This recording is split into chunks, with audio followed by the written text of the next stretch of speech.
Mesdames et messieurs, bonsoir à tous. Je suis ravi de vous retrouver pour une nouvelle émission. Alors ce soir, mon invité est Jean-François Messian, qui est l'auteur de Prélude, un ouvrage consacré à la période du confinement. On pourrait même le dire, c'est un journal de bord du confinement durant les années 2020 à 2022 en moyenne, avec des références, avec un devoir de mémoire aussi, 5 ans après.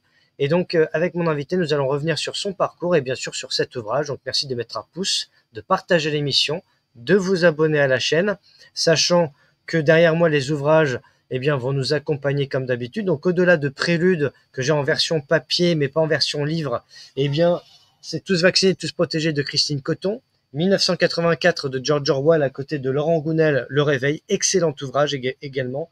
Le Réveil a sonné de Didier Reynac, et enfin, Complot mondial contre la santé de Claire Sévrac, avec à ma droite Gouvernance perverse de Marion Saint-Michel, Paroles de soignants suspendus d'Elsa Ruyère, sachant que le 15 septembre 2025, je ferai la 400e émission consacrée spécialement au personnel suspendu depuis 2021. L'OMS, menace pour l'humanité de Jackie Cassou et de Patrick Pazin.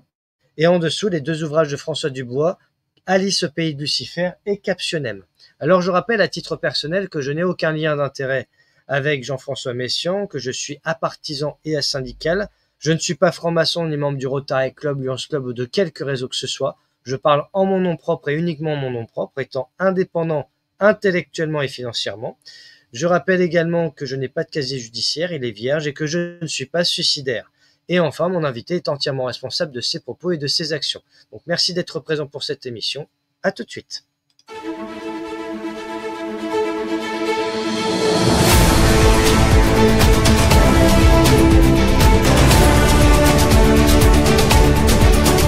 Mesdames et messieurs, bonsoir à tous.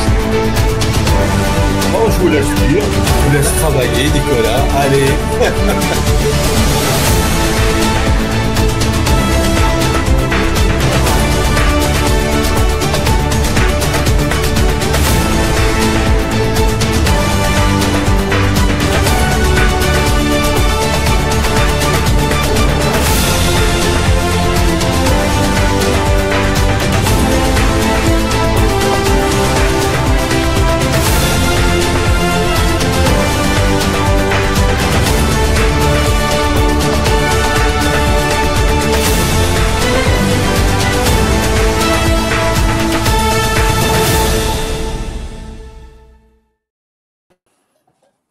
Bonsoir Jean-François. Bonsoir Nicolas. Merci d'être présent pour cette émission. Alors vous m'avez contacté il y a quelques temps déjà pour me proposer votre ouvrage. Et puis on a eu du mal à communiquer sur l'ouvrage dans le sens où vous aviez eu du mal à me l'envoyer via votre éditeur. Alors je me suis dit envoyez-le-moi en PDF, je vais le lire. J'ai mis 2 heures pour le lire. C'était court, mais ça m'a beaucoup intéressé dans le sens où c'est une forme de devoir de mémoire. Et une fois n'est pas coutume, une forme de journal du confinement. Et à titre personnel, j'ai eu l'occasion d'en faire un aussi en 2020 qui s'appelait Une guerre pas comme les autres et qui est sur mon site internet gratuitement et en libre accès pour ceux que ça intéresse. Donc là, ce soir, ça me donne un autre regard. C'est notre point commun. C'est que chacun, nous avons vécu le confinement d'une manière différente. Et vous, ça va commencer vers le 20 mars 2020. Donc on est 4 jours après la fameuse allocution présidentielle et le fameux « Nous sommes en guerre ». Mais on va y revenir tout à l'heure. D'abord, j'aimerais apprendre à mieux vous connaître. D'où venez-vous? Qui êtes-vous? Quel est votre parcours avant le Covid, justement? Si vous avez des liens d'intérêt potentiels, si vous êtes dans une association, un groupe, si vous avez déjà été engagé politiquement, etc. Je vous écoute. Alors, c'est vrai que avant le Covid, moi, j'ai eu un parcours assez classique. J'ai fait une formation d'ingénieur à l'École centrale de Nantes. Ensuite, j'ai travaillé longtemps dans la communication multimédia, les sites internet. Et au moment du confinement, j'avais un petit peu changé de voie parce que j'étais rentré dans le commerce sur Vannes, dans le commerce de détail pendant plusieurs années. Et effectivement, le confinement a été pour moi une rupture dans la mesure où ça a mis à mal un peu mon activité de l'époque. Et puis c'est vrai également que ça a été l'occasion de partir sur autre chose, de faire aussi des rencontres, dans la mesure où il y a eu, alors je n'en parle pas du tout dans le livre, mais il y a eu des moments où je suis rentré en contact avec notamment le mouvement Réinfo Covid, avec lequel j'ai eu des liens. On a eu 2-3 opérations de communication ensemble parce qu'il y avait ce besoin, je pense, de se retrouver avec d'autres personnes qui vivaient à leur manière des choses identiques. Voilà, c'est un petit peu en brossant rapidement le tableau, l'état d'esprit du moment où a démarré le Covid en mars 2020. Très bien. Donc, j'allais dire un parcours assez classique, entre guillemets, rien d'exceptionnel sur le plan personnel ou professionnel qui fait que durant le Covid, un nouveau basculement a eu lieu. Et c'est intéressant aussi de comprendre un petit peu la vie d'avant 2020 parce que justement, vous le dites dans votre ouvrage, j'ai noté que ça commence le 20 mars 2020 et qu'on termine le 1er janvier 2022. Donc, on a quand même 18 mois de journal de bord et avec bien sûr des hauts, des bas, des moments de doute, etc. Et comme ça a été une période très particulière, c'est intéressant de voir aussi comment vous l'avez vécu. Alors, déjà, à quel moment avez-vous décidé de faire ce journal de bord? Pour quelles raisons? Parce qu'on se rappelle que durant le Covid, beaucoup faisaient ça. Bon, moi j'en ai fait un, mais je ne l'ai pas monétisé en quelque sorte, je ne l'ai pas financé, je ne l'ai pas imprimé, je ne l'ai pas publié, parce que je ne voulais pas surfer sur la vague comme un certain BHL qui a fait son propre journal et qui l'a publié chez son éditeur, parce que lui, il n'a pas besoin de chercher pour trouver un éditeur, il a déjà tout ce qu'il faut. Mais beaucoup ont sorti leur journaux de confinement. Alors j'allais dire, pourquoi vous, en plus, qu'est-ce qui vous a motivé à vous lancer dans cette entreprise-là? Et est-ce que c'était votre premier ouvrage ou est-ce que vous en aviez déjà écrit d'autres avant? Alors, je vais répondre dans le désordre. C'est une première publication. Très bien. Alors, ça faisait longtemps que moi, j'écris depuis assez longtemps. Ma période professionnelle a été plutôt un moment où j'ai continué d'écrire, mais parce que j'écrivais professionnellement, c'était beaucoup moins littéraire. Et en fait, j'avais commencé un blog un petit peu avant, mais que j'avais laissé un petit peu en jachère. Et je me suis dit que le confinement était le bon moment pour reprendre ce blog, l'alimenter avec ce que je ressentais, ce que je vivais. Et puis je crois que dès le début, j'ai ressenti ce besoin quasi vital, en fait, d'exorciser le moment, d'exorciser la sidération par l'écriture. Et ça a été un point important. Ensuite, j'ai mis très longtemps, en fait, à publier ce livre, parce que j'en voyais pas l'absolue nécessité, un petit peu comme vous. Parce qu'en fait, je crois que je me suis dit, pendant un an, j'ai douté, je me suis dit, je publie pas. Et puis, publier, c'était aussi reprendre ce qui avait été écrit, le remanier, faire des choix, parce qu'en fait, j'ai un petit peu coupé dans tout ce que j'avais écrit pour pas.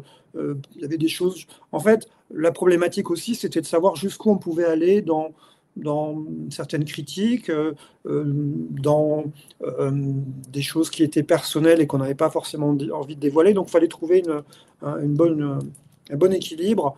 Et c'est vrai qu'au moment de la relecture a été beaucoup plus longue que prévu, parce que je basculais d'un journal de blog à un vrai livre qui devait avoir sa propre logique. Quand est-ce qu'on commence, quand est-ce Sa qu'on propre personnalité en quelque sorte. Ah, voilà, c'est un petit peu le problème du livre. Alors, bon, j'ai beaucoup de critiques sur le livre depuis qu'il est sorti, généralement des bonnes critiques. Après, dans les bonnes critiques, il y a des gens qui me font des reproches. Chose qu'on me reproche beaucoup, c'est d'avoir mis des chiffres. Mais bon, ce qu'il faut... Ça c'est un point qui est très important, parce qu'en fait... C'est intéressant, ça. Non, mais en fait, ce qui est très important, c'est que en sous-jacent à cette période Covid et à ces périodes de confinement, assez rapidement, moi, je me suis intéressé aux chiffres, un peu à l'image d'un Pierre Chaillot, si vous voulez, sans le côté professionnel, sauf que j'ai quand même j'ai une formation de mathématicien quand même, j'ai beaucoup fait de mathématiques. Et en réalité, assez rapidement, parce qu'il faut prendre, et on le ressent très bien dans le livre, il y a vraiment deux phases. Il y a une première phase où moi j'ai vraiment vécu la sidération à un point absolu. C'est-à-dire que quand on entre dans le confinement, alors je ne peux pas dire que j'étais totalement en phase avec le discours du président de la République quand il a déclaré la guerre au Covid, mais pour autant, je pense qu'à ce moment précis, j'avais encore confiance dans l'État au sens large. Pas forcément dans tous ses composants, mais au sens large. Et forcément, vu ce que je pouvais voir, alors moi j'ai pas la télé, je suis assez préservé des médias, mais quand même, on voyait quand même beaucoup de choses un peu dramatiques. Vu ce que je pouvais voir, du moins ce qu'on pouvait me montrer, et des mesures qui ont été prises, notamment le confinement, mais le confinement avec tout ce que ça voulait dire, avec les autorisations de sortie, on a oublié un petit peu tout ça. Pour moi, en toute logique, le Covid au départ c'était Ebola. Donc j'ai réagi comme si on avait une épidémie type Ebola, avec un danger potentiel énorme, avec une absence, au début en tout cas, ce qu'on nous pouvait nous en dire, une absence de connaissance de ce qui se passait. Donc en fait, une panique, on avait vraiment l'impression que les décisions étaient prises dans la panique. Et moi, face à ça, je me suis comporté comme si vraiment il y avait un grand danger. C'est-à-dire que concrètement, alors ça non plus, je ne le raconte pas trop dans le livre, on le voit un petit peu de temps en temps, mais c'était, je sortais pas de chez moi sans avoir décontaminé les poignées de porte de l'intérieur, de l'extérieur, de l'immeuble. J'évitais de sortir. Quand les gens sortaient, ça me rendait dingue. Enfin, voilà. Mmh.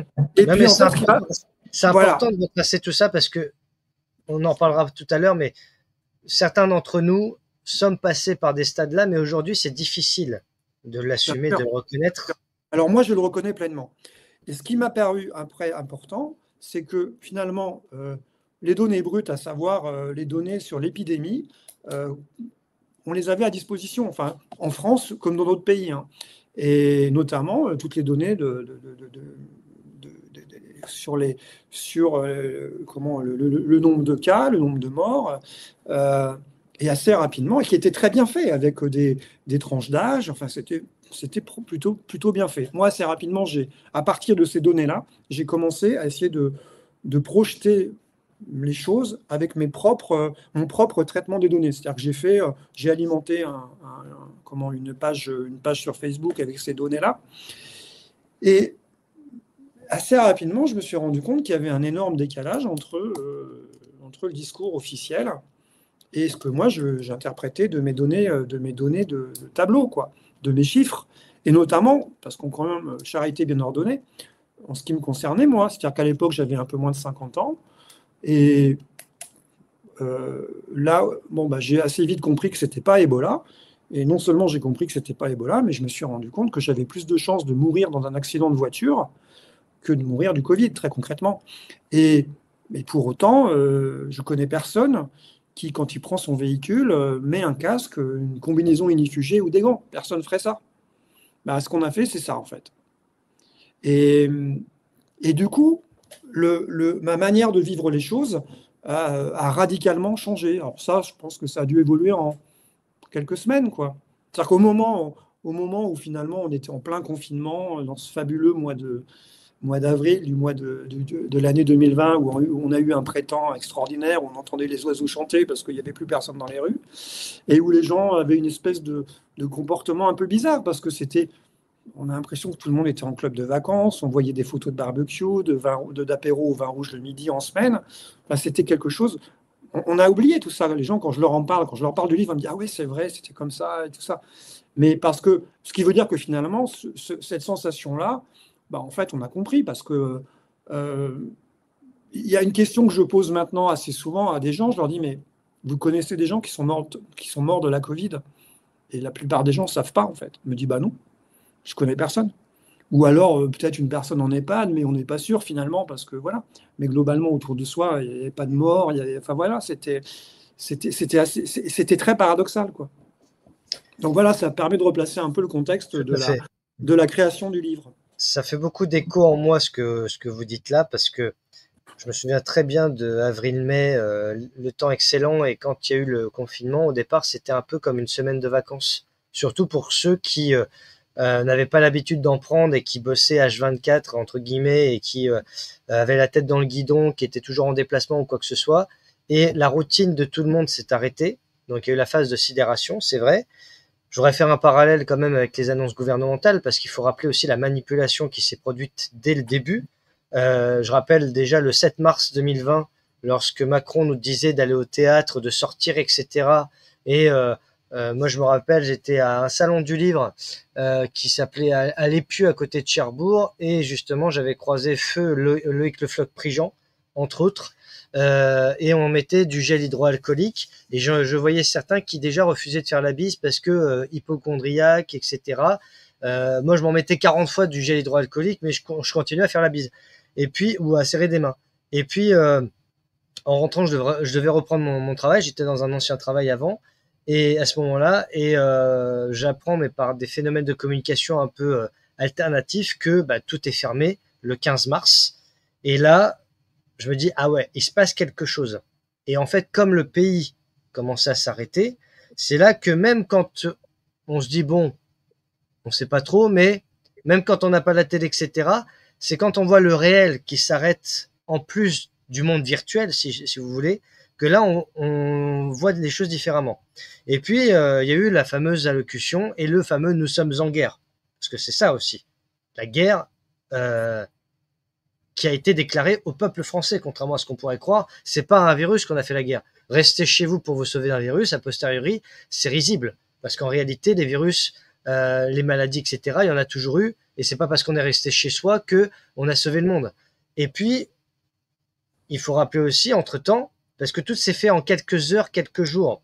Donc, il y a eu une forme d'expérience de 1000 grammes à grande échelle qui a pris un peu tout le monde de court et a commencé par les restaurateurs et les barman. Parce que quand le samedi soir du 13 mars, Édouard Philippe, Premier ministre à l'époque, nous dit « bon, on ferme tout à minuit », et il le dit à 18h, donc les gens, ils ont en fait toute la soirée, à peine la soirée, pour faire les stocks, pour tout fermer, etc.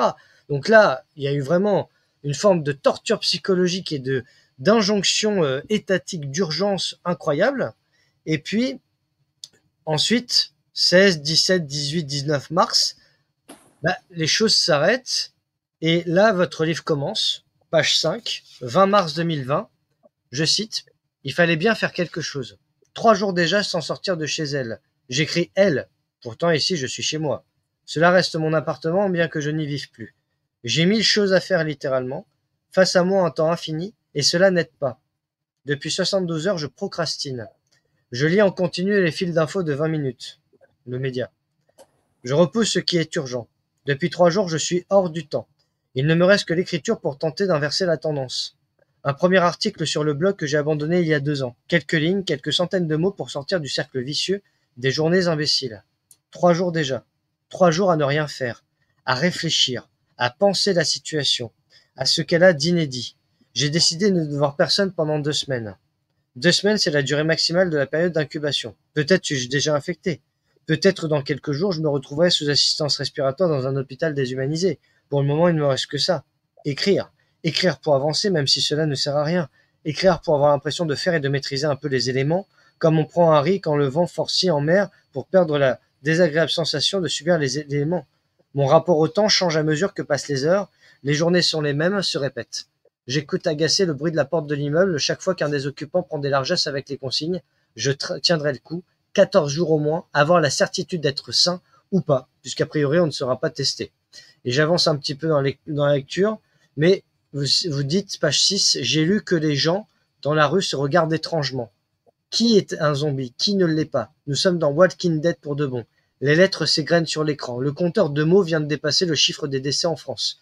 Bientôt ce sera celui d'Italie. Comment suis-je arrivé à établir un parallèle entre l'avancée d'écriture et le nombre de personnes mortes de la Covid-19 à cause de ces courbes que j'ai commencé à suivre il y a 2 semaines traçant les morts français et italiens? J'ai longtemps cru que nous allions nous en sortir différemment. Notre système de santé ferait face. En France, tout semblait différent. Peut-être la bêtise est-elle supportable en temps de paix, mais en temps de guerre, point d'exclamation. Et c'est là que c'est intéressant parce que j'ai eu le même, plus ou moins, rapport que vous.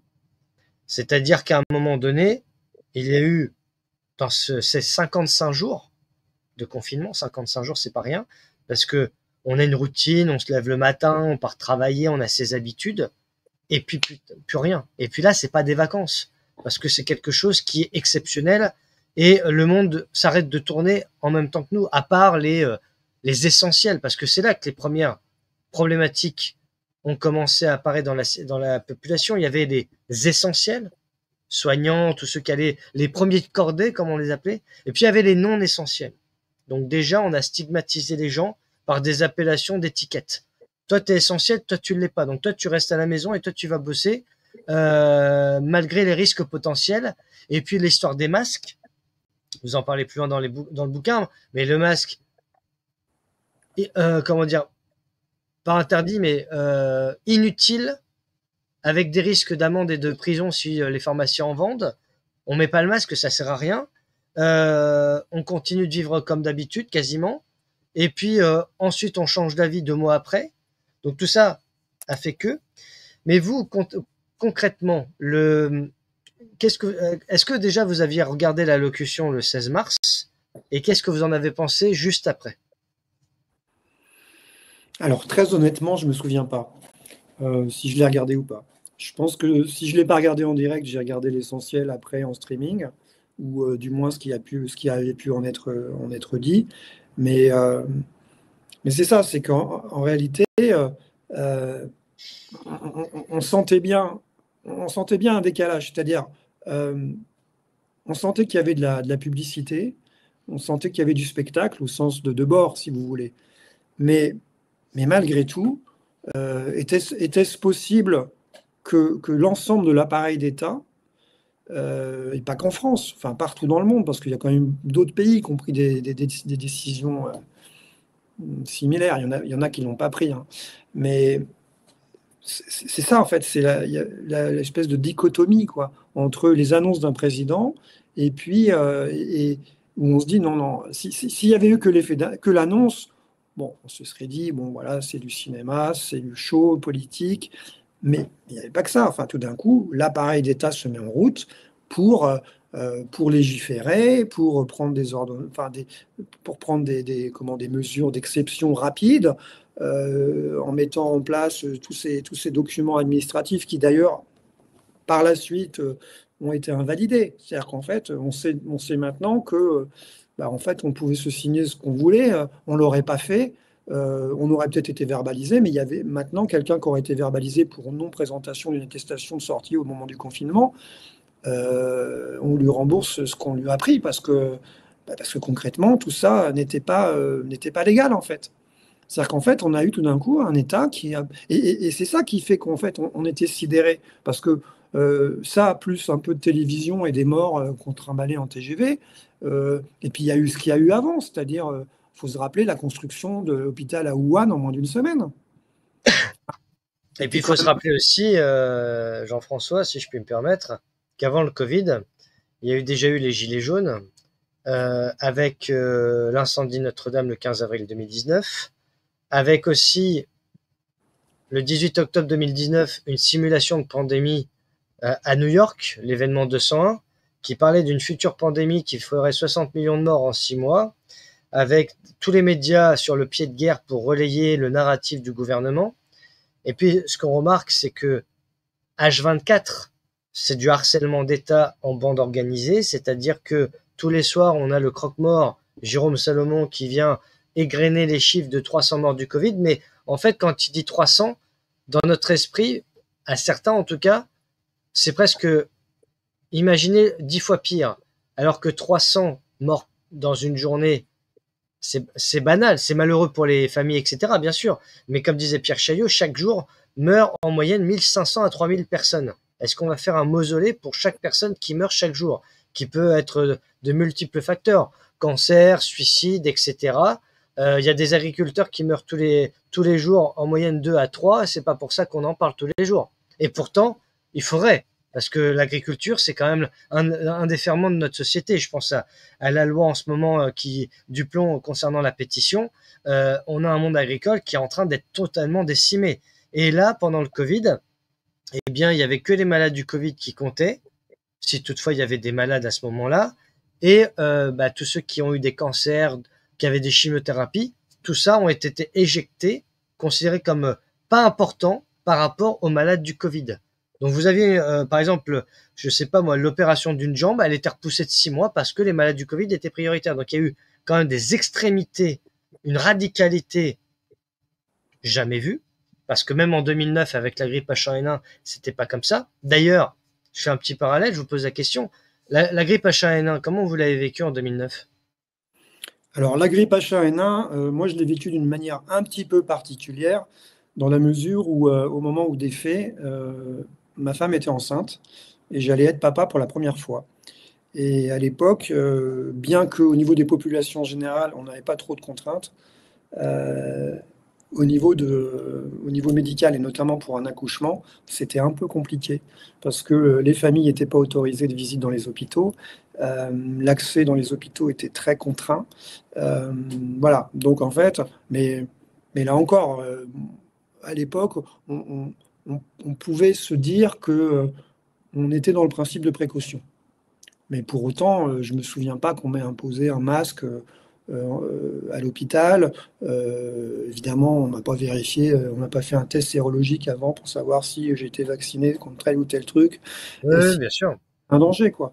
Donc en fait, en ayant vécu ça au moment de la naissance de mon fils, en décembre 2009, il est clair que 11 ans après, euh, pour le coup, j'ai trouvé qu'il y avait une sacrée différence, quoi, dans le traitement des choses. Et, et ce qui est intéressant, parce que euh, dans ce que vous dites par rapport à l'actualité, notamment la pétition sur les lois Mm. sur les pesticides, euh, moi, ça a été mon cas, si vous voulez. Je me suis toujours intéressé sans vraiment me rendre compte à quel point c'était quelque chose qui me passionnait sur ce qu'on appelle la biopolitique, en fait, c'est-à-dire la prégnance de l'État sur notre vie quotidienne. Bien sûr. Et sur aussi le besoin, finalement, des gens euh, d'être un petit peu maternés. C'est le fameux vous savez, c'est le Big Mother. Il y a eu un livre de Schneider là-dessus, là, où il explique ça, le besoin des gens, vraiment, d'un point de vue psychanalytique, à, à être, à être maternés par l'État-providence. Et en Tout fait, à fait. l'État-providence, il s'est transformé en une.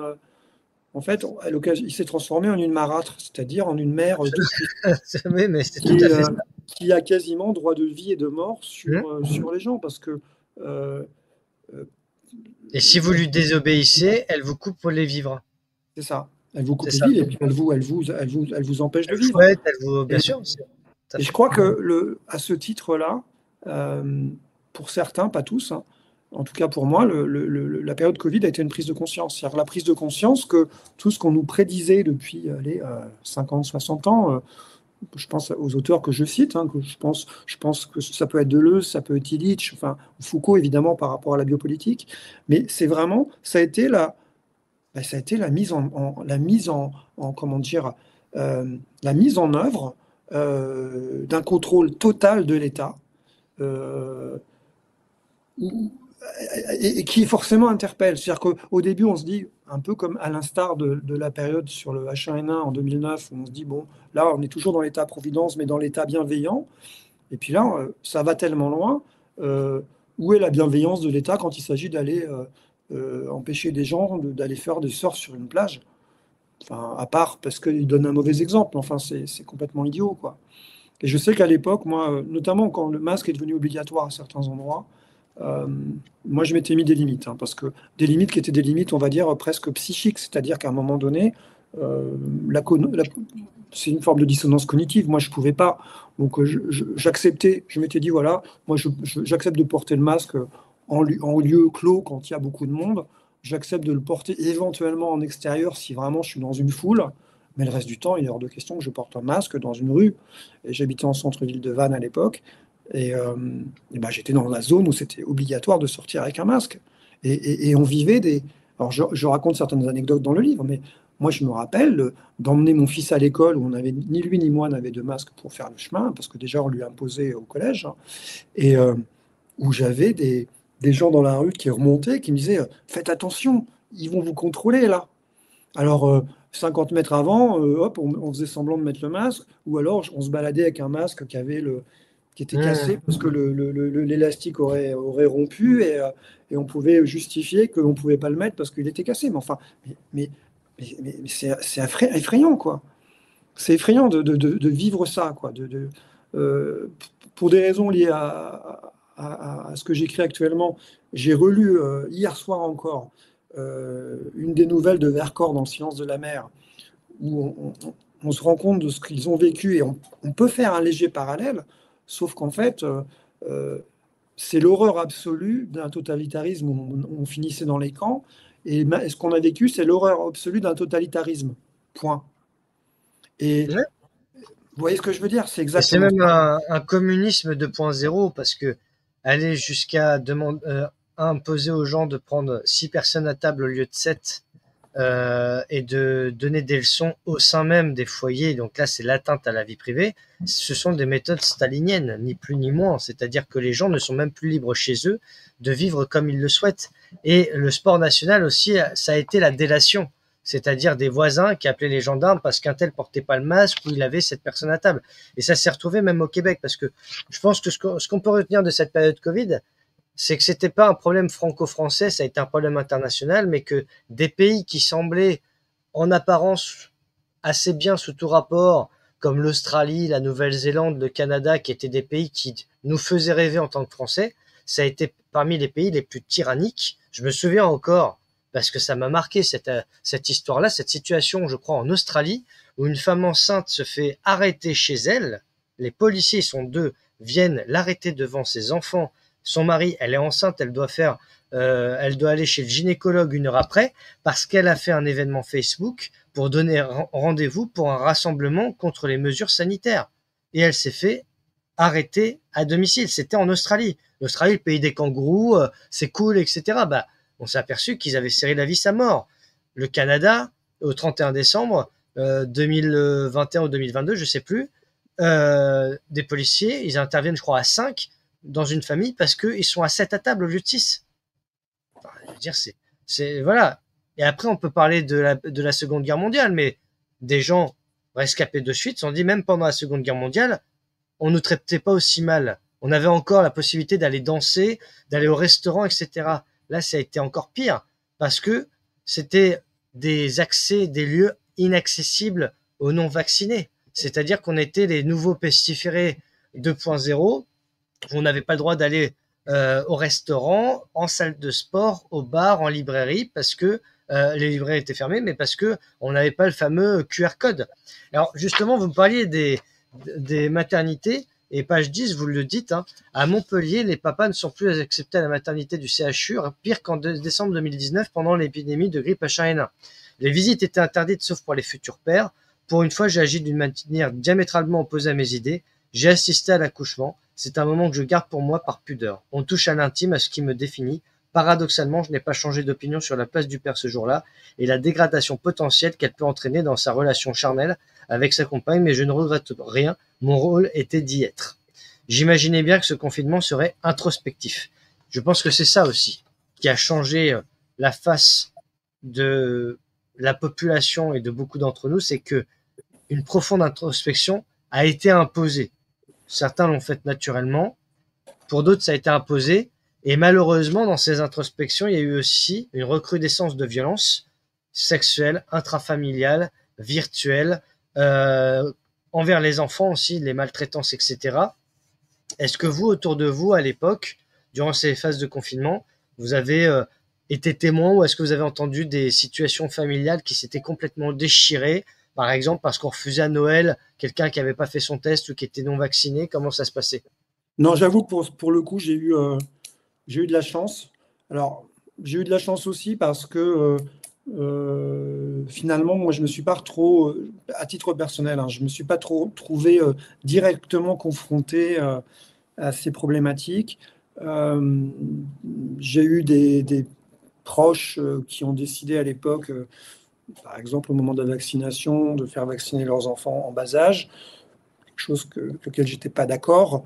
Mais comme on était assez loin géographiquement, ça n'a pas eu trop de conséquences. Et puis de toute façon, c'était trop tard, qu'est-ce que vous voulez que je fasse?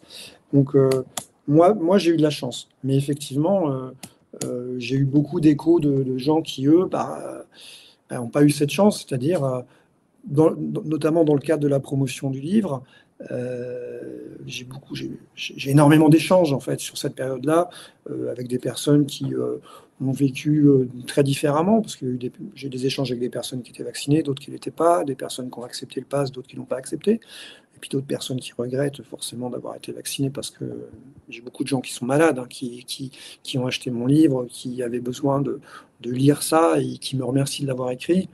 Et c'est vrai que j'ai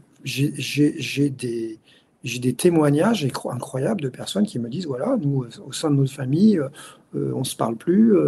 Ça a été un cas de rupture totale avec, par exemple, mon frère ou mes parents ou mon beau-frère. Et on n'en parle pas de ça, hein. Mais parce qu'on est un peu, on essaie de, bon, on caricature, il y a les complotistes, il y a les autres, il y a les vaccinés, il y a les autres, mais en fait, le schéma est beaucoup plus complexe. Et, et les ruptures que ça a engendrées elles sont loin d'être terminées. Et même actuellement, mon fils, bon, moi c'était un choix, il avait quoi? Il avait 10 ans à l'époque, donc bon, zéro risque, hein, par rapport au Covid, donc évidemment pas vacciné. Et maintenant qu'il a 50 plus, bah, la plupart de ses amis sont vaccinés, eux, hein. Les gens ont laissé faire. Et quand il leur dit, mais ouais, mais quand même, les gars, moi, je suis pas vacciné, et vous, parce que, enfin, des fois, on se dit, bon, voilà, on est content quand on voit remonter des infos, enfin, content, je sais pas si c'est le bon terme. Disons que, euh, parce il faut bien dire les choses, euh, on en a pris plein la gueule. Il n'y a pas d'autre mot. Enfin, je veux dire, c'est pas très littéraire comme terme, Ben, mais non, hein, mais c'est concret. voilà.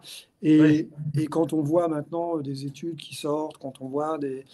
Bon, c'est pas très gentil ou beau intellectuellement de se réjouir, mais on se dit, bon, bah, quand même, nous on a appliqué une forme de principe de précaution qui était lié sur peut-être une sensation. Moi, c'était pas une sensation, c'était les données. Enfin, je veux dire, euh, je savais pas si, à l'époque, parce qu'on pouvait pas savoir, je ne savais pas si je prenais un risque en me vaccinant, en me basant sur des informations données.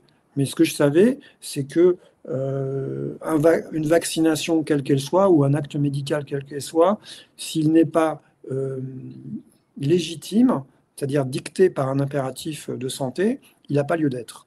Et compte tenu de ce que, par contre, je pouvais objectiver, c'est-à-dire les données de santé publique, bah, la vaccination n'avait aucun intérêt. Alors, si c'était juste pour protéger les autres, bah, de toute façon, bah, il suffisait de faire en sorte, on pouvait très bien protéger les autres en mettant de la distanciation sociale, vu que de toute façon, on avait déjà mis Après, depuis plusieurs mois, quoi.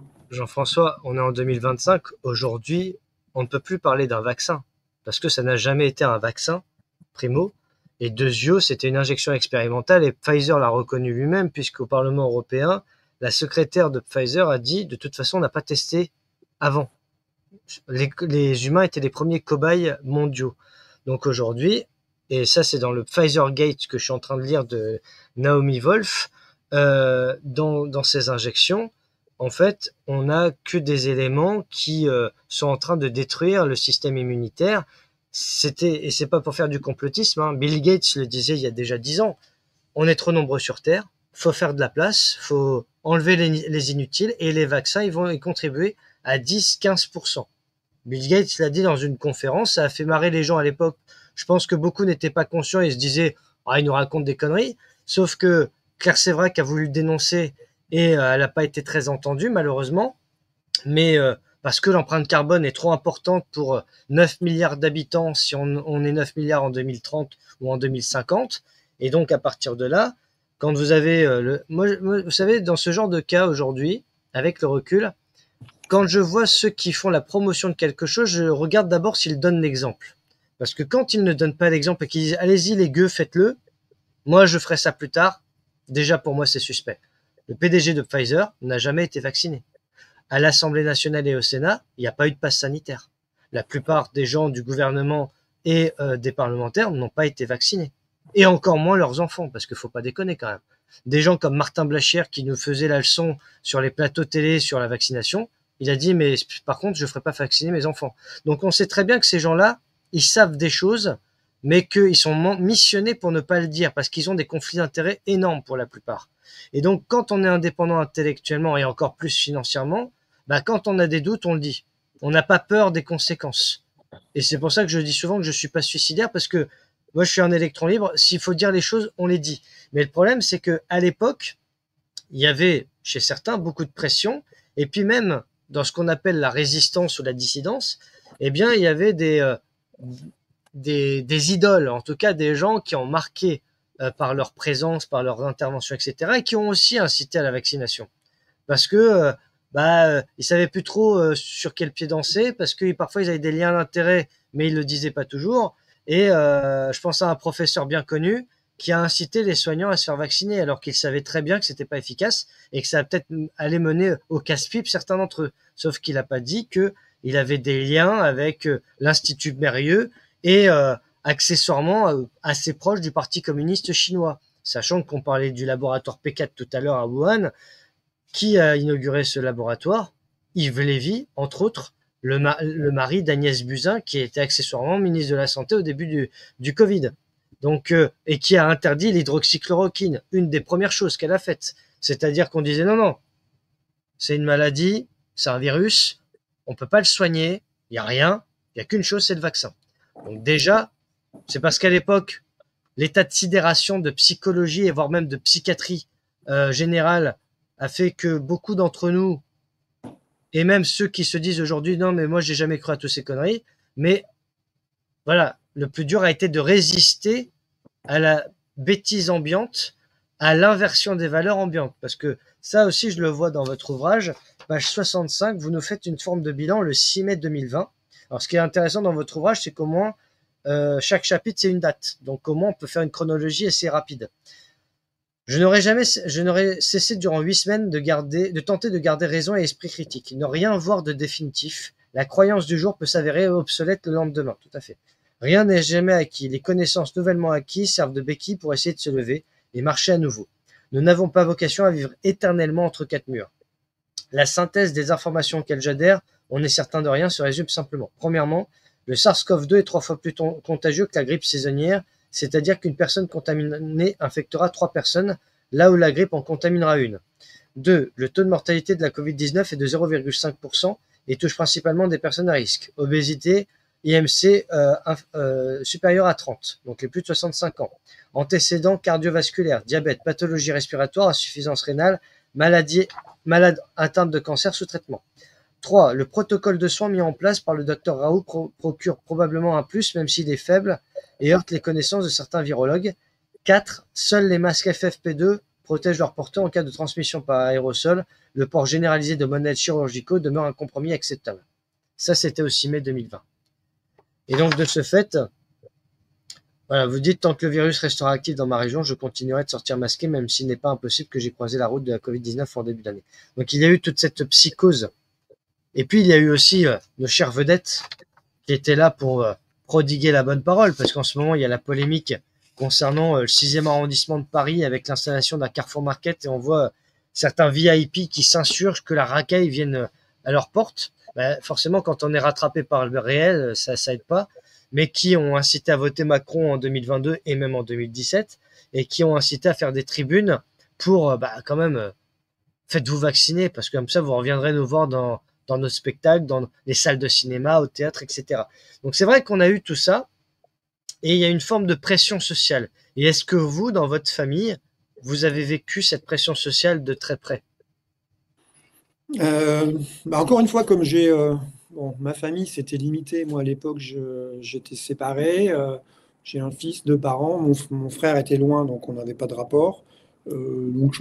Puis finalement, comme la plupart de ma famille vit en région parisienne et que moi, je suis depuis longtemps en Bretagne, je n'ai pas été trop confronté à ça. Ce qui a été plutôt une chance. Mes parents se sont fait vacciner parce qu'ils étaient plutôt à risque. Il y avait un raisonnement qui était de se dire, voilà, on a plus de 80 ans, en cas de... On n'a pas la certitude que ce qu'on nous propose, ça soit la panacée, mais on a quand même un risque, donc on préfère faire confiance. Ceci dit, je crois qu'ils ont fait 2 doses ou 3 doses, peut-être ma mère avait fait 2 doses, mon père 3, ils n'ont pas été plus loin. Donc j'ai pas eu ce problème-là. Non, après j'ai effectivement dans les rapports avec certains médecins, j'ai senti moi j'avais une copine médecin qui assez rapidement s'était fait vacciner AstraZeneca, pardon. moi, ça m'a gêné. Je me suis dit quand même, elle y va. Parce qu'elle s'était fait vacciner, je sais pas, c'était en 2021, début 2021, quoi, avant qu'il y ait des mesures vraiment coercitives par rapport aux soignants, donc elle n'était pas obligée de le faire. J'ai eu aussi des prises de, voilà, des prises de position conflictuelles avec certains, notamment une médecin virologue bretonne, qui elle croyait par rapport à la chloroquine, parce que comment dire, dans ses convictions, enfin, pas dans ses convictions, tout dans ce qu'on lui avait enseigné, disait que ça ne pouvait pas fonctionner. Et je pense que c'est quelque chose qui est très important parce que les gens ont oublié ce que c'est que la science.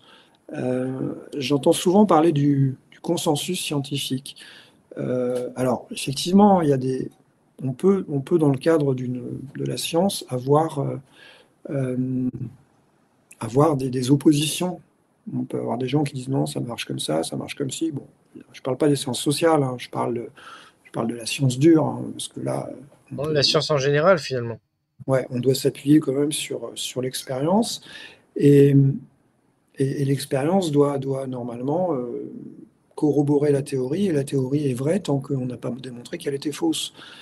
Et actuellement, il n'y a pas une journée sans entendre, alors, on ne parlera pas du climat parce que ce n'est pas le sujet, mais il n'y a pas, le Covid, c'est ça, il y a un consensus scientifique, mais il n'y a pas de consensus scientifique. Le Ça consensus n'existe pas, le scientifique, consensus. ça n'existe pas. C'est ce que Soit, disait Raoult. Il disait le voilà, consensus scientifique, c'est Pétain. c'est ça. Il n'y a pas de consensus en fait en science. En science, une loi est vraie tant qu'on n'a pas prouvé qu'elle est fausse.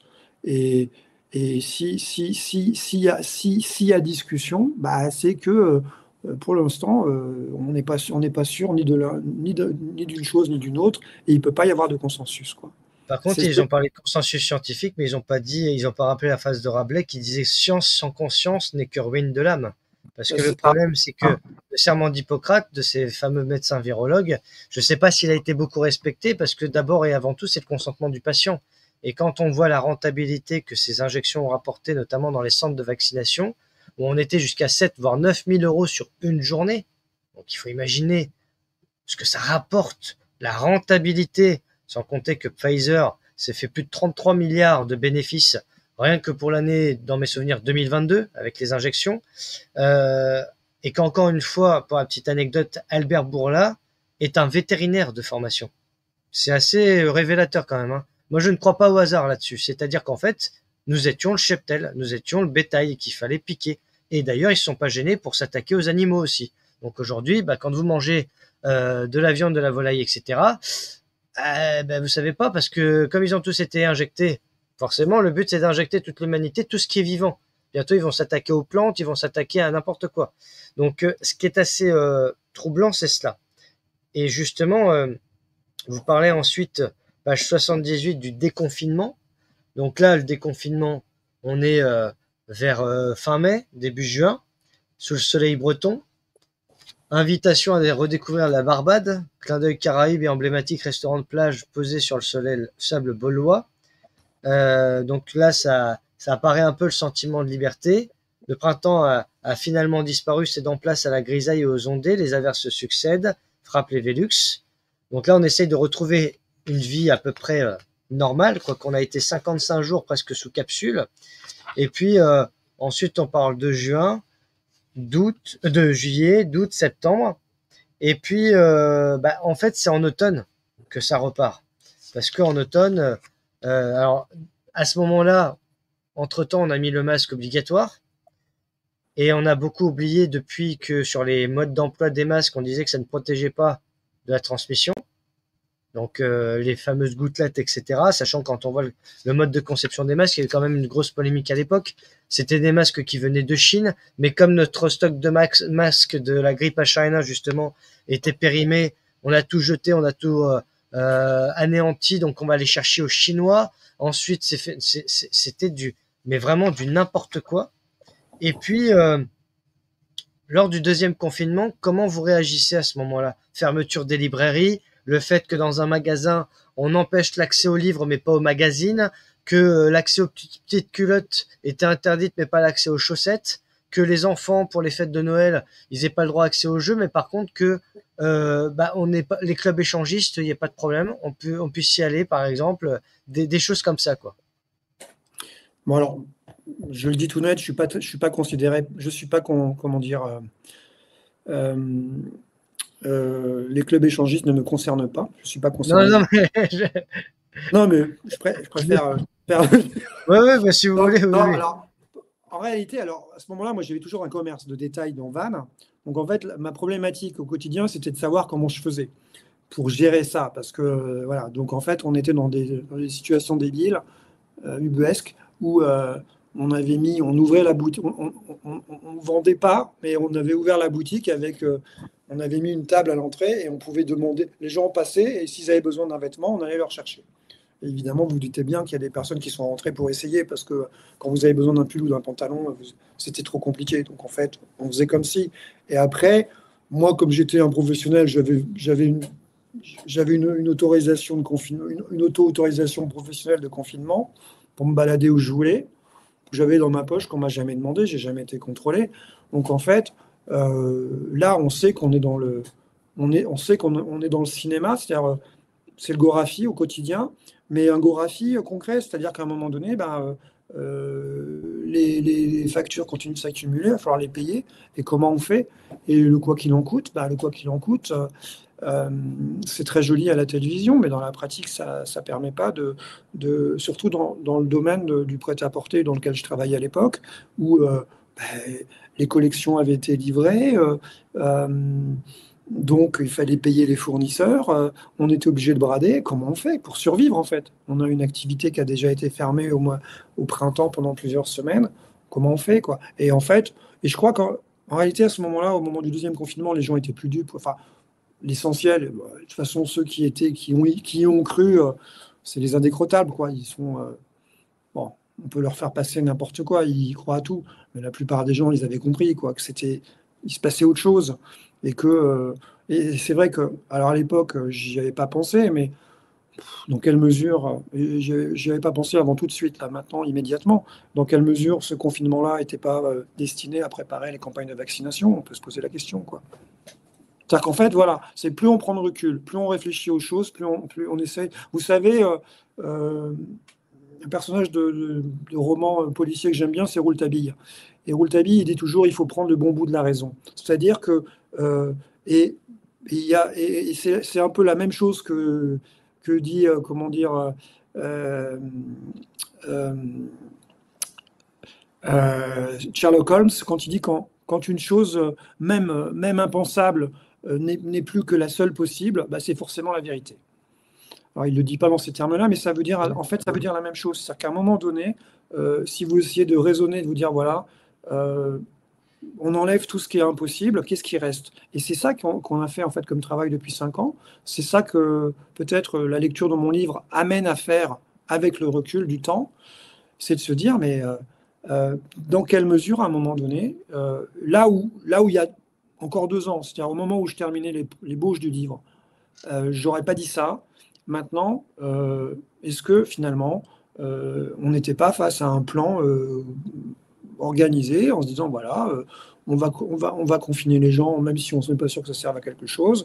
Et puis, parce que autant au premier confinement, on peut encore mettre l'excuse de la panique, on ne sait pas ce qui se passe, bon, allez, on Ouais, met mais tous les gens une chez eux. fois ça passe, mais deux fois, Mais 6 mois après, non, quoi. Et à ce moment-là, est-ce que c'était pas finalement une volonté de se dire, bon, bah voilà, on va continuer à faire peur aux gens, et du coup, on va pouvoir les vacciner. Alors, pas forcément, bon, on ne sait pas s'il y avait un plan, est-ce que c'est une forme d'eugénisme? Moi, je ne me positionne pas. alors Euh, c'est pas une question d'eugénisme, c'est que pour avoir reçu d'autres invités en la matière, c'est quelque chose qui a été orchestré depuis des années. Il y a même des brevets qui sont sortis. Et la simulation de pandémie était déjà oui, une oui, ça c'est certain. préparation. Ça, c'est certain. Et en fait, malheureusement, le Covid n'était que les hors-d'œuvre, puisqu'il y a quelque chose qui s'appelle l'agenda 2030 de l'OMS, avec les 17 objectifs de développement durable. Et le but, c'est de créer un passeport sanitaire international. Et encore une fois, c'est l'objectif aussi du climat, parce que moi déjà en 2020, on me disait confinement, ce sera pour des prétextes sanitaires, mais après ce sera climatique. Et puis ensuite, ce sera l'histoire de la puce, de l'euro numérique, donc de la fin de l'argent liquide. C'est Black Mirror. Si on veut regarder un peu ce qui a été évoqué dans le passé dans les séries, c'est souvent dans les séries et dans les films dystopiques qu'on a un petit peu un aperçu de ce qu'on nous prépare, parce qu'en réalité, on voit dans Black Mirror qu'on a déjà l'histoire du crédit social. On a quand même un système politique qui est assez proche du Parti communiste chinois, avec un système chinois qui est quand même pas anodin, hein. Il y a un excellent documentaire qui s'appelle The Agenda, The Vision, The Future, qui est sorti il y a un mois de ça. Et la traduction est d'ailleurs sur Odyssée. Donc sur la chaîne Odyssée, vous tapez The Agenda, vous avez la version française. Et on voit qu'en fait, ils ont déjà tout planifié pour les 10 prochaines années, c'est-à-dire la puce, le traçage, la surveillance généralisée, la reconnaissance faciale, l'intelligence artificielle, le transhumanisme, et en fait des choses qui d'habitude devraient prendre 20 à 30 ans arrivent en l'espace de 2 à 5 ans. L'intelligence artificielle, pour en parler avec certains informaticiens, ils m'ont dit, mais en l'espace de 18 mois, l'évolution a été exponentielle. Même nous, on n'arrive pas à suivre, parce que ça va tellement vite, ça va tellement trop vite, que c'est en train de... c'est un peu comme un chien fou. On peut plus le retenir en laisse. Il se barre. Et donc, on a aujourd'hui une robotisation du système, et Klaus Schwab l'a dit dans la grande réinitialisation. En fait, ils disent tout. Il suffit de lire. C'est-à-dire que Klaus Schwab a dit, en 2020, est-ce que la normalité reviendra? Non, jamais. C'est pas le but. Le but, c'est de créer un nouvel ordre mondial, un gouvernement mondialisé. Et Jacques Attali prônait comme capitale Jérusalem en disant qu'on allait avoir une sorte de Pangée mondialiste où les nations disparaîtraient, et que le Covid était une formidable opportunité pour réinitialiser le monde. Donc ils veulent réinitialiser le monde à leur façon, mais leur plan s'est pas forcément passé comme prévu, puisque beaucoup de gens y ont vu clair, même si c'est pas forcément une majorité. Mais aujourd'hui sur le climat, ça prend beaucoup moins parce que la ficelle est grosse, et quand on s'aperçoit qu'on nous met sur des cartes de France, il y a 30 ans, on nous mettait 30 degrés, c'était en orange, rouge. Aujourd'hui, on va nous mettre 30 degrés en noir presque noir vif, pour nous dire, ça y est, on va tous crever parce qu'il fait 30 degrés. Donc, il y a la peur permanente. Ça, c'est ce qu'on appelle la charte de Biderman. C'est la torture psychologique. C'est ce qu'on utilise à Guantanamo. Donc, on voit quand même les concepts. Et puis, un excellent film aussi qui s'appelle I comme Icare, d'Yves Montand, de 1979, sur l'expérience de 1000 grammes, avec l'histoire de la chaise électrique, et on augmente le voltage de la chaise jusqu'à ce que l'individu qui est chargé d'activer le voltage dise stop à l'institution. Et certains sont prêts à aller jusqu'au bout parce qu'on leur a donné l'ordre de le faire et parce que c'est la loi. Et on voit bien en fait ce que ça comprend.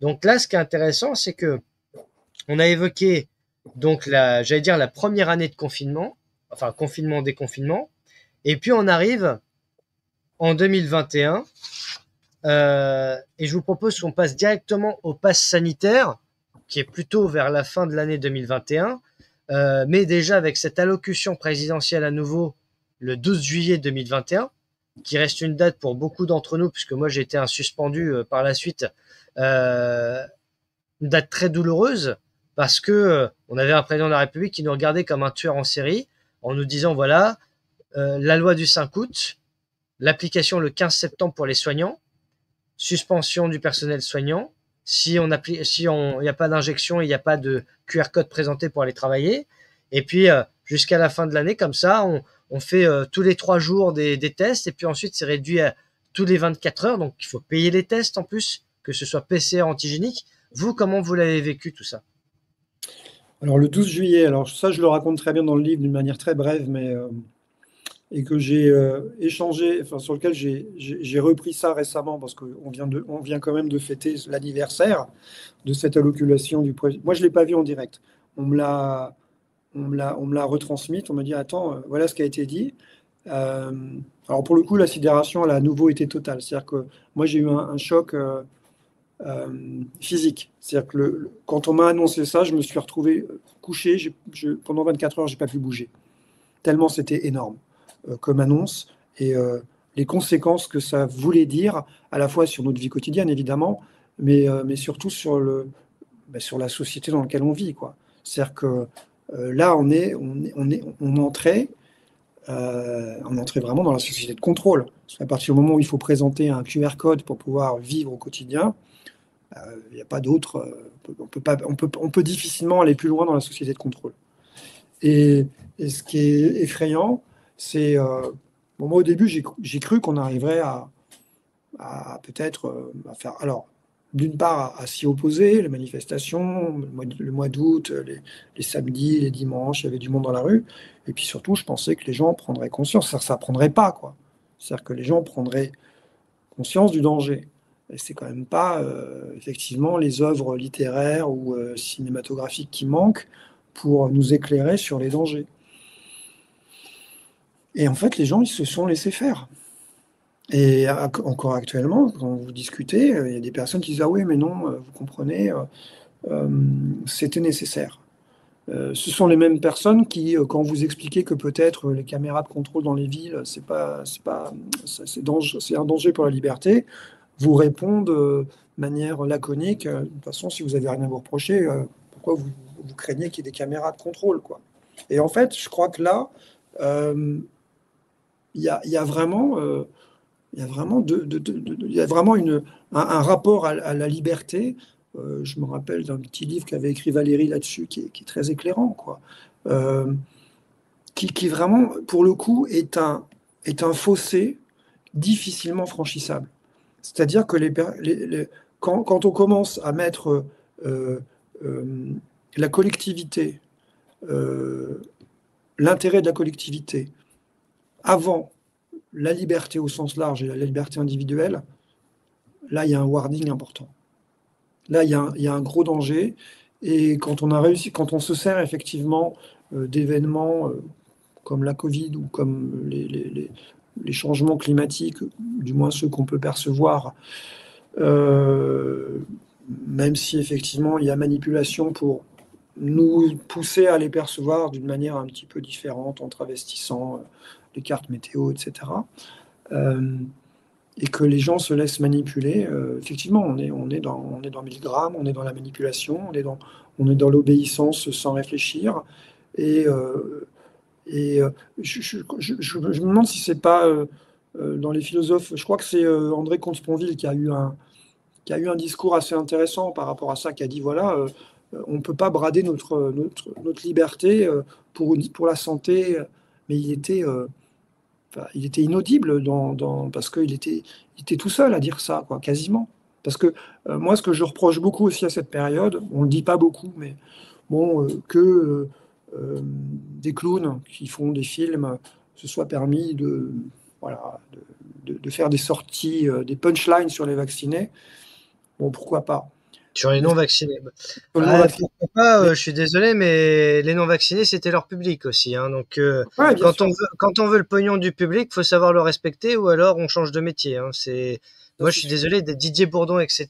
Je garde le Didier Bourdon d'avant Covid et encore, mais quand on dit les vaccinés qui sont des connards ou comment dire non, moi je suis désolé, il n'y a pas de pourquoi pas. C'est ni oubli ni pardon et c'est même pas des excuses, c'est que ces gens-là sont à boycotter tout simplement parce que ils ne vivent que par les subventions du CNC, par le système et en plus ils collaborent au système parce qu'ils ont appelé à voter Macron.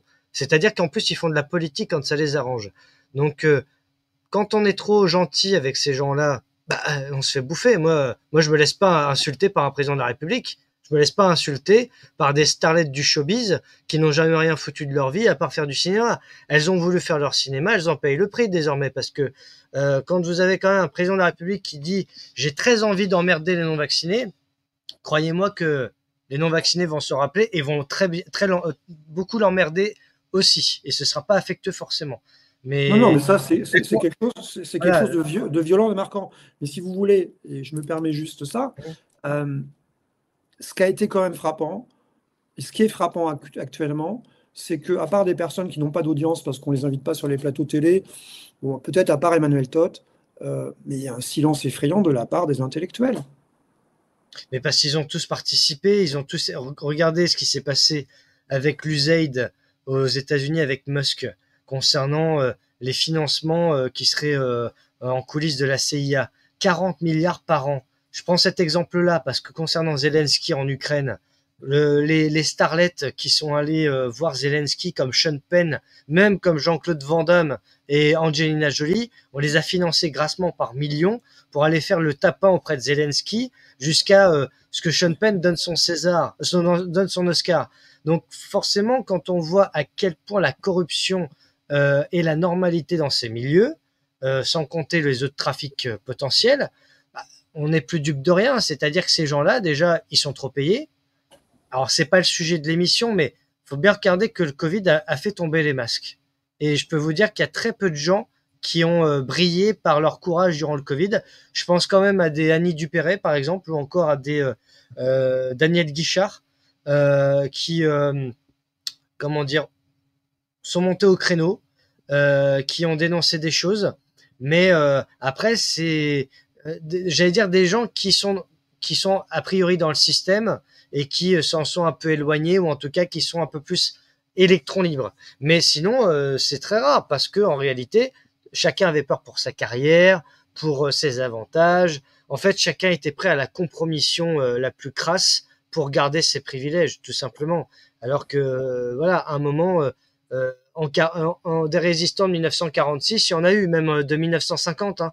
Mais c'était en 40 qu'il fallait commencer. C'est pas 10 ans après qu'il faut se réveiller et dire ah bah ouais j'étais là depuis le départ. Non. Maintenant on compte les points et on est à l'été 2025 et on se rend bien compte que non, ce qu'on a vécu depuis ces 5 dernières années, hein, j'allais dire les 2-3 premières années des années 2020, non seulement c'est toujours dans les esprits, mais aujourd'hui ça se transfère sur d'autres thématiques. Les narratifs, les éléments de langage, quand ce ne sont pas les cabinets de conseil avec, ça aussi ça a été une sacrée découverte et révélation durant le Covid, les cabinets de conseil, la vassalisation aux Américains, c'est-à-dire qu'il n'y a plus rien de français, y compris dans les conseils au pouvoir, mais parce que Macron n'est pas un Français, n'est pas un Français de cœur, c'est quelqu'un qui est vendu au système. Et donc de ce fait, forcément, tout ce qui n'est pas dans l'intérêt des Français, ça lui rapporte à lui. Donc il faut bien comprendre qu'en fait, c'est au-delà de ça. C'est-à-dire que quand on dit nous sommes en guerre, aujourd'hui, il faut comprendre, nous, le système, on est en guerre contre vous, le peuple. C'est la guerre qui n'est plus secrète contre les peuples, comme disait Claire Sévrac. Et là, aujourd'hui, ils reviennent avec la menace de la vaccination obligatoire contre la grippe.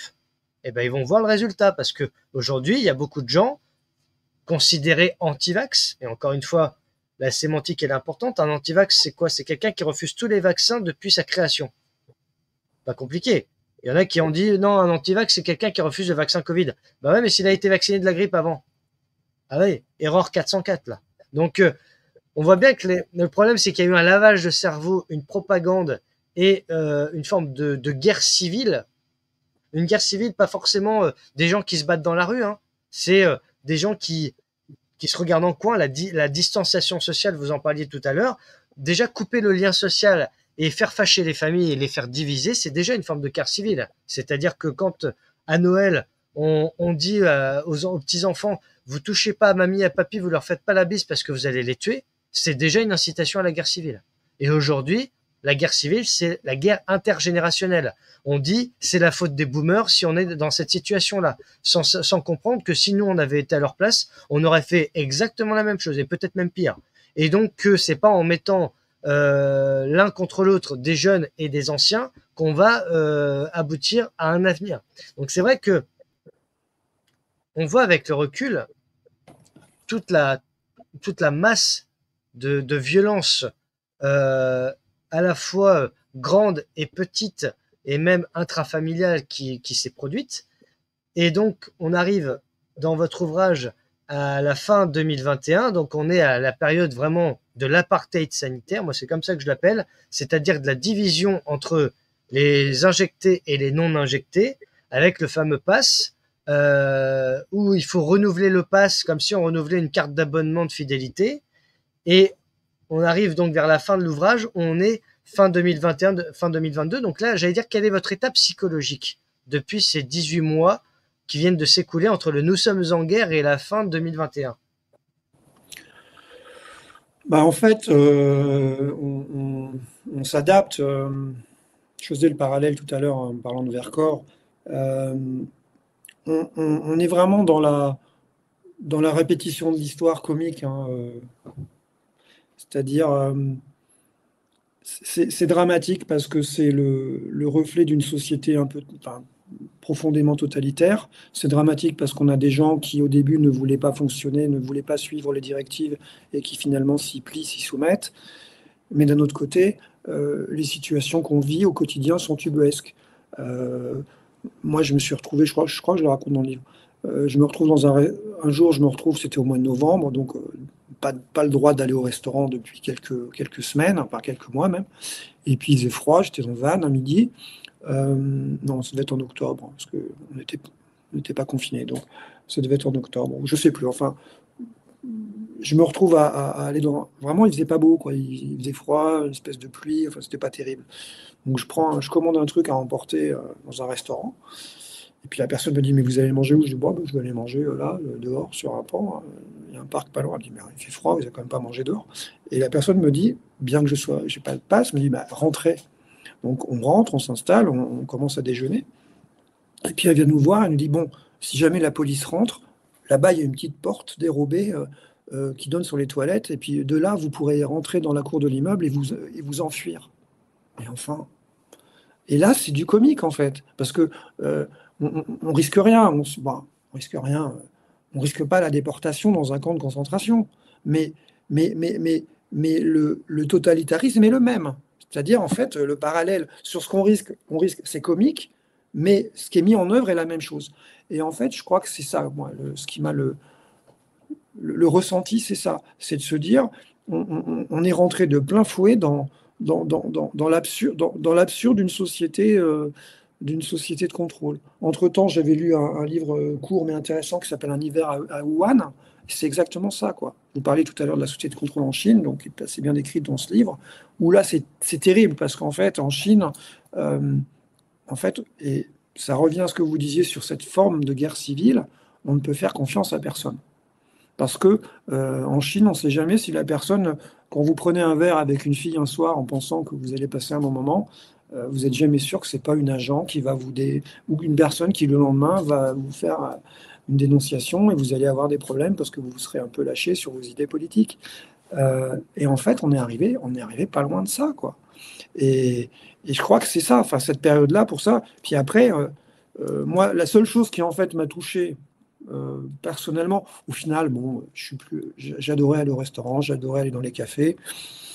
Bon, j'ai repris le goût de la cuisine, j'ai repris, on se retrouvait avec des gens, c'était différent, mais on pouvait quand même avoir du lien social. Mais par contre, moi, j'ai un fils qui joue au golf, qui n'était pas vacciné, qui fait du sport de compétition. Et à un moment donné, ben, on s'est dit, mais il ne va pas pouvoir continuer parce qu'il n'est pas vacciné. Et il y avait eu un petit laps de temps pendant lequel il était accepté, mais il y avait une date butoir, quoi. Et heureusement, il se trouve que par un hasard incroyable, moi j'étais malade, je suis allé me faire tester en me disant que j'avais rechopé la Covid. Finalement, le test était négatif parce que je l'ai fait trop tard. Puis on s'est dit, bah, tiens, on va faire tester mon fils. Et mon fils, il a été testé positif. Du coup, il a eu un pass parce qu'il était positif qui lui a donné la possibilité de continuer son sport de haut niveau pendant plusieurs mois. Sans ça, il n'aurait pas pu continuer, quoi, avec toutes les conséquences que ça peut avoir sur un gamin de 12 ans, quoi, qui est là pour. Enfin, voilà, ils ont autre chose à faire, les enfants, que de se prendre la tête. Et surtout avec des choses qui sont à la fois sérieuses et pas sérieuses. Et je crois que c'est ça, en fait. On a comme point commun de pas beaucoup aimer Macron, un petit euphémisme. Mais je crois que l'horrible de la société dans laquelle on vit, c'était le cas au moment du Covid. Les gens l'ont oublié, mais il y a des personnes. Moi, j'ai connu des gens qui se sont suicidés quand même. Vous savez, Jean-François, c'est même pas la personne de Macron. Ça dépasse cela, parce que les gens disent oui, c'est contre Macron.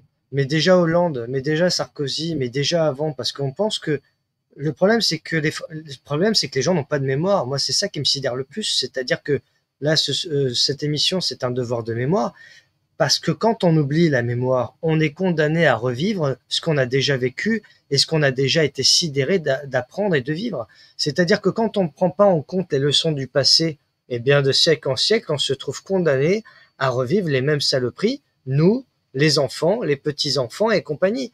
Donc je pense que Macron n'est que la synthèse de Sarkozy et de Hollande réunis. D'ailleurs, c'est un peu leur fils spirituel à chacun d'eux. Je rappelle que Hollande a accepté Macron depuis des années. Et d'ailleurs, je l'ai encore dit dans des émissions il n'y a pas très longtemps, c'est que Macron gouverne depuis plus longtemps que 2017. Il est au pouvoir depuis bien plus longtemps que cela. Les gens ne le savent peut-être pas ou ne s'en rappellent pas, mais il a été présenté à la commission Attali en 2009. Il avait 32 ans. Donc il en a 47 aujourd'hui. C'est quelqu'un qui est presque depuis 15 ans au pouvoir. Et donc, il a été secrétaire général de l'Élysée, il a été ministre de l'économie, il a été conseiller de Hollande, il a été à l'origine de la loi travail qui a été recasée loi El Khomri pour ne pas mettre son nom à la place. Il a détruit le pays depuis bien plus longtemps que 2017. Mais c'est pas la personne de Macron seulement, c'est le système dans son entier. Qu'il soit de gauche, qu'il soit de droite d'ailleurs, parce qu'on croit que je suis d'extrême droite. Mais l'extrême droite, moi j'en ai aussi pour leur gouverne. Hein. Le Rassemblement national, ils avaient 100 fois la possibilité de renverser Macron. Ils l'ont jamais fait. 2017-2022, il y a eu des débats. Marine Le Pen, elle a fait quoi? À part se soumettre. Donc, soit on est une machine à perdre, soit on est payé pour perdre, ce qui n'est pas totalement incompatible. Et donc, voilà, si elle avait vraiment voulu le pouvoir, elle l'aurait eu. Elle l'aurait eu. Et pas seulement quand il y a des cas de fraude électorale. C'est qu'elle aurait pu. Elle aurait pu encore destituer Macron il y a quelques semaines, quand il y avait une commission parlementaire pour le faire. Elle aurait pu éviter Richard Ferrand au Conseil constitutionnel. Donc, on voit bien que, quel que soit le parti politique, c'est pas la personne, moi, c'est pas l'individu que je vise. Alors, quand chaque individu commet des méfaits, certes, mais c'est un ensemble de choses parce que les gens veulent renverser Macron du pouvoir. Oui, mais si c'est pour mettre Gabriel Attal ou Édouard Philippe, ça va changer quoi au juste? Le problème, c'est que les gens ne voient pas plus loin que le bout de leur nez. Et je le dis pas avec mépris, je le dis avec juste un peu de réflexion. Quand je regarde les commentaires sur les réseaux sociaux, on va renverser Macron. Oui, et c'est quoi le programme à créer? Ben, je sais pas. Eh ben, réfléchis.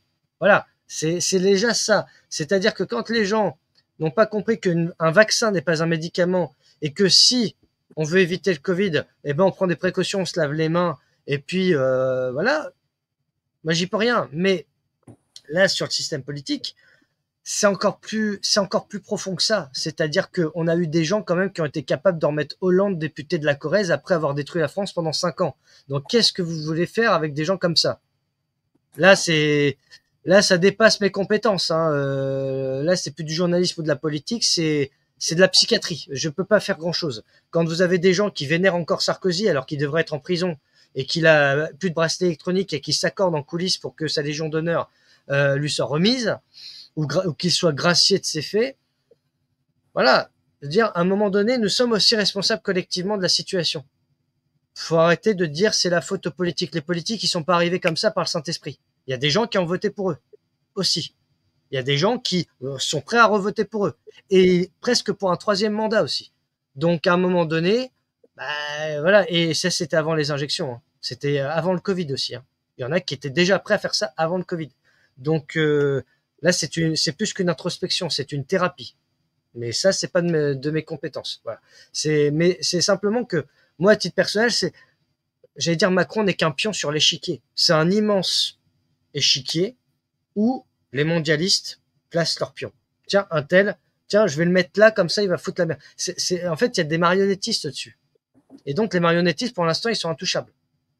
Parce que les gens n'ont pas encore compris que c'était eux qu'il fallait viser. Parce qu'ils s'attaquent aux pions. Mais un pion, il dégage, on en met un autre, c'est pas grave. Il y en a en stock, hein, ils sont en sortie d'usine, c'est des clones. Même élément de langage, même formation universitaire, même promotion, donc il y en a en stock. C'est pas, on en fait chaque année un élevage. Donc forcément, c'est impérissable. Mais par contre, il faut décortiquer et faire dysfonctionner le système. Et ça, c'est autre chose. Désolé pour la digression, c'était pour répondre. Non, non, mais moi je rebondis juste là-dessus sur une préoccupation qui est importante, c'est que on traverse, je parlais du silence des intellectuels par rapport à la Covid, mais on a ce même silence global, hein, il n'y a pas de débat par rapport au système. Bon, globalement, c'est le système néolibéral, quoi, avec les dérives qu'on connaît partout où il est mis en place. Et il y a pas de débat, c'est-à-dire qu'il n'y a pas de. On devrait se dire, mais attends, comment ça se passe? Est-ce que l'État doit à un moment être au service du peuple et pas le peuple au service de l'État, comme on peut l'assister actuellement avec la pressurisation annoncée des ménages? Euh, mais c'est le vide, en fait. Là où on se souvient pas, mais il y a 100 ans, même avant, enfin, fin 19e, il y avait voilà, il y avait des mouvements sociaux, mais qui étaient aussi des mouvements intellectuels. Alors après, on pouvait envisager des sociétés multiples. Il y en a qui envisageaient le communisme, il y en a d'autres qui envisageaient d'autres types de sociétés. Peu importe, mais on pouvait en discuter. Et là, moi, ce qui me frappe actuellement, c'est que il n'y a pas de discussion, il n'y a pas de discussion. Et de toute façon, le seul élément qui actuellement est un vecteur de, de, de, de discussion, c'est la télévision. On ne parle pas de format long comme ce qu'on est en train de faire, on parle des formats courts, du format télévisuel, euh, où, comme l'ont très bien remarqué Deleuze ou même Popper, c'est juste incompatible avec la démocratie. La démocratie au sens de, de développement d'un discours politique pour essayer de trouver les bonnes solutions par rapport à des situations données et qui profitent au plus grand nombre. Et actuellement, on n'a plus ça. On a des gens qui... alors, on leur donne effectivement, moi c'est mon sentiment, on peut parler un peu de politique, mon sentiment c'est qu'on donne l'occasion aux gens de se défouler dans les urnes une fois tous les 5 ans, et puis qu'ils le font, que finalement bah, on arrive à les manipuler pour qu'au final sortent des urnes ce qu'on a envie qu'il en sorte, et puis il se passe quoi.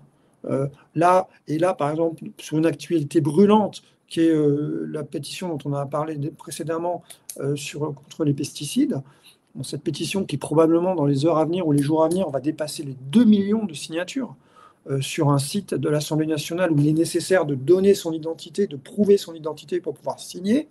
Euh, c'est une espèce de sursaut démocratique qui est très intéressant. Et ce qui est très intéressant, c'est de voir la réaction du pouvoir, de l'État, par Et, rapport à... mais cette réaction, Jean-François, n'est pas surprenante du tout, au contraire, parce que les gens croient encore que nous sommes en démocratie. Tant qu'il ne comprendra qu'on a basculé dans le totalitarisme et la dictature, quand ils disent allez voir en Corée du Nord, mais j'ai pas besoin de me prendre l'avion et de ticket. On l'a déjà, notre dictateur, le petit père des peuples, sauf qu'il a que 47 ans. Et ça fait déjà depuis l'âge de 39 ans qu'il est au pouvoir. Donc il a la possibilité de faire une carrière à la dictateur africaine, hein, c'est-à-dire 20, 30 ans. Là, quand vous avez de plus en plus ce discours de comptez sur moi pour dans 2 ans, pour dans 5 ans, pour dans 10 ans, non, pour dans 10 ans, même pas pour dans 2 ans. Hein. Et là, le problème, c'est que ce qui nous pend au nez, c'est l'article 16. Parce qu'avec la Russie, tout est fait pour créer une guerre. Alors que la Russie, elle s'en fout de nous. Ça l'intéresse pas, la France. Le problème, c'est qu'il y a un montage, une escroquerie intellectuelle, voire même historique et médiatique, de dire oui, Poutine va arriver à Paris avec les chars. Qu'est-ce qu'il en a à foutre de Paris? Il dirige un pays qui fait 2 fois la France en termes d'habitants et qui fait 40 fois la France au niveau superficie. C'est un des maîtres du monde, entre guillemets, avec Trump et avec Xi Jinping. Qu'est-ce que vous croyez que la France, il s'en préoccupe? Par contre, si on vient l'emmerder sur ces terres, oui, il va répliquer forcément. Et comme Zelensky est un clown, au sens premier, au sens, comment dire, propre comme au figuré, qui est un mec qui a été missionné par le système américain, hein, déjà avec Serviteur du Peuple, avec la série. Donc forcément, déjà Zelensky ne devrait plus être au pouvoir. Il a profité de la guerre en Ukraine pour annuler les élections. Et donc, on sait très bien que l'article 16 peut très bien servir à annuler les élections prochaines, que ce soit municipales, présidentielles et législatives, pour dire on va faire la guerre aux Russes, alors qu'on n'est même pas capable de tenir 2 jours. Et puis, voilà, donc il faut bien comprendre qu'on a affaire à des gens qui, mentalement, sont très instables, sont même dangereux. Donc, quand vous confiez à quelqu'un comme ça le bouton nucléaire, bah, tous aux abris, quoi. Donc, c'est là que je ne comprends pas et en même temps je comprends très bien les oppositions. Parce que d'un côté, les oppositions, tant que Macron est au pouvoir, ils restent des opposants, même s'ils sont factices. Donc, ils gardent leurs sièges, leurs indemnités, leurs privilèges. Il faut quand même pas déconner. Quand on se fait plus de 10 000 euros par mois, avantages compris, on n'a pas envie de remettre en jeu son élection, surtout quand ça a été fait il y a 1 an. Et puis, de l'autre côté, eh bien, on comprend mieux aussi pourquoi ils ne font pas blocus et les motions de censure, etc. Et on voit que là, droite comme gauche, quand c'est pas le LFI qui dépose une motion de censure et que le RN vote ou qu'un tel dit ah ben on va pas voter avec les fachos, enfin je veux dire même dans une cour de maternelle ça se passe de manière plus intelligente. Donc on voit bien qu'il y a un gros problème là-dessus. Mais ça c'est encore une autre histoire, quoi. Non, mais c'est un petit peu la fin de mon livre, c'est-à-dire C'est ça. se rendre compte que tout d'un coup, il y a une infinité de scénarios possibles. Moi, je fais la comparaison avec un ciel étoilé l'étoile, enfin un ciel étoilé en été, c'est les 1000 milliards de possibles, quoi. Et en fait, je crois qu'on vit actuellement une période historique, au sens où qui est de l'ordre quasiment du changement de civilisation. Il se passe quelque chose. Et c'est ça qui est intéressant, de prendre le recul par rapport à ça, tout en priant fortement. Je ne sais pas si vous avez déjà des enfants, moi, donc je l'ai évoqué, j'ai un fils qui est ado maintenant. Et tout en priant pour que, vous savez, André Gorz prédisait une sortie du capitalisme en disant, bon, il y a deux possibilités. Soit on a une sortie dure, soit on a une sortie plus souple, où les choses se font faciles. Et en fait, la question, moi je crois qu'on a dépassé le stade où on se demande si le système va se casser la gueule. Il va se casser la gueule. C'est quand, c'est surtout quand. Mais quand et comment? Vous savez, quand un système, vous savez, comme disait Cicéron, plus la fin d'un empire est proche et plus ses lois sont folles. Et donc on sent que l'empire est en train de s'effondrer totalement, mais ils ne partiront pas comme ça. C'est-à-dire qu'ils vont essayer d'emporter un maximum de choses dans leur chute de la falaise. Et donc, ce qui est problématique, c'est que la Constitution peut donner les armes potentielles pour créer une dictature. C'est-à-dire que De Gaulle, quand il a créé avec Michel Debré la Constitution, c'était à son image à lui. Mais il n'a pas pensé qu'un jour, un jeune morveux, en quelque sorte, prenne le pouvoir de manière putsch, parce que pour moi, c'est un coup d'État qui a été fait en 2017. Hein.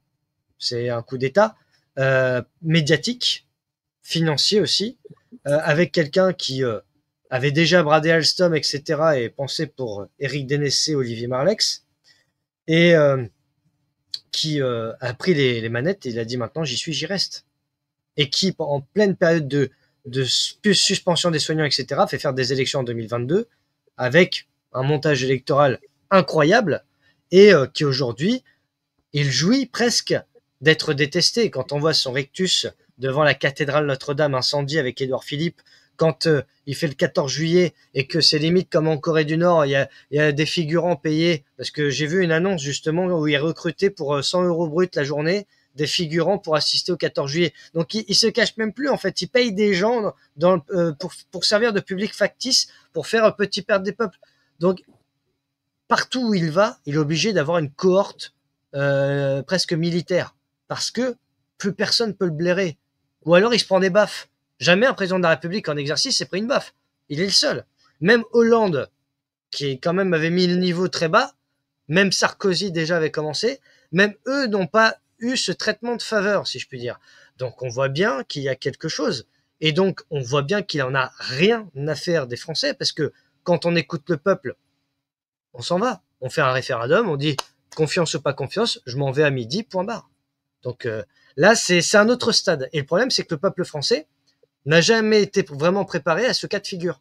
Donc, on doit réinventer un paradigme. Et c'est ça le problème. Parce qu'on a déjà eu le Covid qui a anesthésié une partie du peuple. Et aujourd'hui, on a toutes ces problématiques nouvelles. Donc, bon courage à tous. Non, c'est sûr. Alors, juste pour terminer sur, effectivement, sur une note par rapport au peuple français, je crois que malheureusement, il surfe sur ce discours national où on pense que la Révolution française était une révolution populaire et du coup le peuple se dit qu'il va y avoir une révolution, mais chaque individu attend que ce soit l'autre qui le fasse, quoi. Et c'est un peu ça, en fait.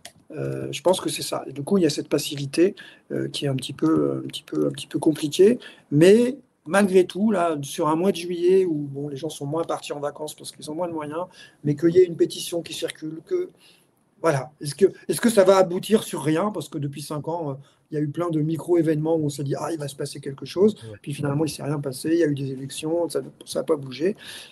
Mais c'est passionnant. On vit une période passionnante. Bah écoutez, votre livre est aussi passionnant pour le devoir de mémoire et pour se rappeler de choses qu'on avait oubliées. Donc merci Jean-François Messiaen pour Prélude, l'ouvrage. Alors je le présente parce que comme ça parce que je l'ai imprimé vu que c'était le format PDF. Je mets les liens en description pour tous ceux qui veulent le commander. Mais merci à vous pour ce partage et ce devoir de mémoire. Merci pour votre accueil. Je vous en prie. En tout cas, merci à vous et à très bientôt pour une nouvelle émission. Avec plaisir. Au revoir, Nicolas.